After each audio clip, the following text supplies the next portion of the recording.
Les chemtrails sillonnent notre ciel et sont de plus en plus abondants. Qu'en pensez-vous? Pas beaucoup de bien, parce qu'ils contiennent des nanoparticules que nous sommes obligés de respirer. Et actuellement, ils savent que ces nanoparticules vont s'agglomérer pour faire un objet qui a une structure et qu'ils peuvent piloter avec des micro-ondes. Tout à l'heure, vous me demandez donc ce qui veut dire que notre liberté va se restreindre, mais alors de plus en plus, puisqu'ils savent aussi que ce qu'il y a, c'est qu'ils ne peuvent rien contre des gens comme moi, sinon il y a longtemps qu'ils m'auraient tué, parce que je vous rends autonome. C'est-à-dire que je vous demande de ne dépendre de rien ni de personne. Je ne vous invite pas à entrer dans une secte, au contraire. Je vous demande de retrouver votre Dieu qui vous donnera tout pouvoir sur le monde. Et ces gens-là sont extrêmement dangereux parce qu'ils savent qu'il va y avoir un soulèvement des populations et qu'en France, ils viennent de voter une loi qui autorise la police à utiliser des balles réelles. Donc vous voyez où ils en sont. Alors on parlait tout à l'heure de micro-ondes.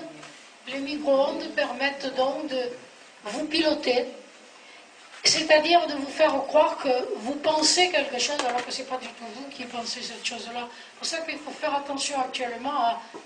Cette idée me vient, mais c'est quoi là cette idée? Voilà, parce que quand on m'a dit, on a mis sur Arcitra cette histoire de... il y a les policiers allaient tirer à balles réelles. J'ai fait enlever tout de suite ça, parce que si vous le croyez, ça va devenir vrai, mais vous ne risquez rien. Vous pouvez y aller, ça peut tirer de tous côtés. Avec votre Dieu intérieur, qu'est-ce que vous, si Dieu est avec moi, qui peut être contre moi? Donc vous avez la solution pour échapper à tout. Elle est là, elle est vraie, elle est mathématiquement vraie. Il n'y a pas de problème. C'est clair. Donc, je pense que c'est important. Vous m'avez demandé tout à l'heure pour les cold circles. C'est extrêmement facile de fabriquer des cold circles avec justement ce qu'on appelle des ondes scalaires. Tapez ondes scalaires dans Google, vous aurez l'explication. Les scientifiques n'y croient pas.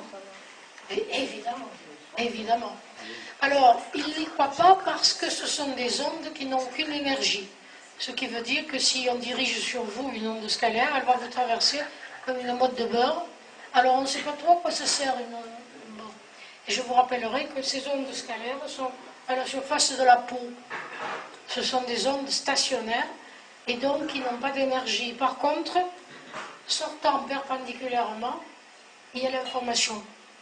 Ce qui veut dire que si vous dirigez deux ondes scalaires sur quelque chose, et que sur le trajet, vous intercalez une image mathématique.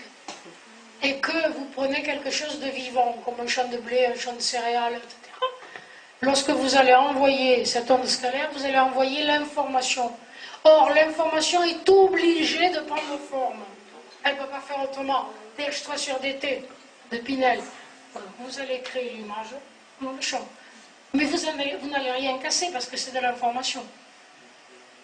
Cette information ne tue pas, sinon elle va tuer quelque chose qui ne va pas pouvoir exprimer. C'est-à-dire que si on dirige deux ondes scalaires sur vous, non seulement vous allez mourir, mais en plus, les scientifiques d'Ixit, c'est curieux, les cornes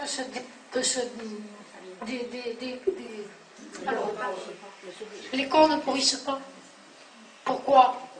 Tout simplement parce que tant qu'il y a autant d'informations qui s'est déversées dans le corps, tant que le corps évacue toutes ces informations, il ne peut pas pourrir, il ne peut pas se dégrader. Donc les corps ne se décomposent pas. Mais le pire, c'est qu'ils ne savent pas pourquoi. C'est assez amusant. Comment on produit des ondes scalaires? On produit des ondes scalaires. Et comment? Oh, c'est extrêmement simple. Vous envoyez une onde sur une surface, elle est renvoyée. C'est une onde stationnaire. Et lorsqu'elle est scalaire, c'est qu'elle est dans toutes les directions. Au lieu d'être dans une seule direction, là, ça s'appelle une onde stationnaire. Et c'est-à-dire que les ventres s'annulent. Or, les ventres sont de l'énergie. Donc cette onde n'a aucune énergie. Et je vous rappelle que le symbole de la santé, c'est le caducée, et qu'il est constitué d'ondes qui s'annulent.